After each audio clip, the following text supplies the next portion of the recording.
If you've got senior leadership buy-in, you will undoubtedly have, as more junior members of your workforce, because of their age, because of their life experiences, who will understand more naturally and implicitly the advantages with diversity. That's just, I think, a factor of how our society in Australia is changing. The group that you need to convince are middle management. And many talented men and women in middle management will understand it and be on your side if you want to change issues around diversity and inclusivity. But there will be some who are the beneficiaries of the status quo who will be hard to change. You need to keep on message. You need to keep repeating those things that you want to see in your organisation. And to be frank, if at the end of that they are still standing in your way, then I think it's probably time you have a conversation with them to ask them why they hold these views, and if they're not prepared to change, what they would like to do with the rest of their lives. If we've got this blokey thing and we expect all that come to the door to act and behave in a blokey environment, that's not the right environment. That's not where we want to be at all. And I think we need to take stock of those things. If they are still alive in 2014, that's not the place we want to be at all.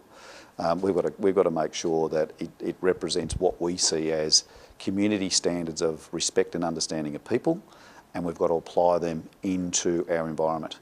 If we see and know that there are clubs operating, and I say clubs in the sense that behaviour of clubs, that's not a good place to be. We need to be better than that in this day and age, and we certainly need to be better into the future of dealing with that. So this issue is a leadership issue. If it's not being led by the most senior person in the organisation, then it won't have traction. And one of the ways that I ensure that it is those CEOs that attend the meeting is that you're not able to send a delegate. I've said no delegates allowed. If you don't come, your voice is not represented. And I have to say, from having 25 of the most busiest men in the country, from the head of a treasury to the head of Qantas and Woolworths to the head of a military, those men make time because this is a priority. And if they don't come, they recognise that their views won't be represented at all. So it has to start at the top. We've got to understand our structures, and sometimes the structures are quite structured. That is, they are very structured and they are restrictive. So I think it's about a modernisation of how we see that. I think brigades in CFA, in MFB, SES units, the traditional emergency services, are still quite structured, and we need to do more of that over the next number of years to say, let's free it open a bit and understand each other better.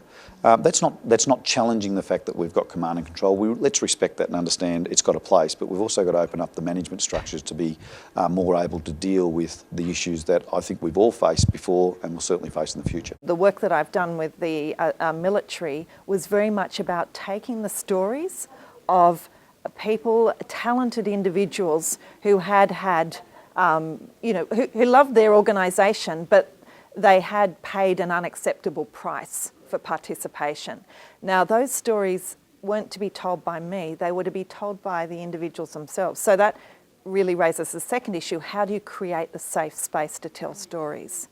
And I think that's critical that organisations do that, and that's about leaders stepping in and making it safe for others to tell their story. Diversity in gender means we've got a better representation of the community. There's no doubt that we'll see a different discussion, we'll see a different profile, a different capability.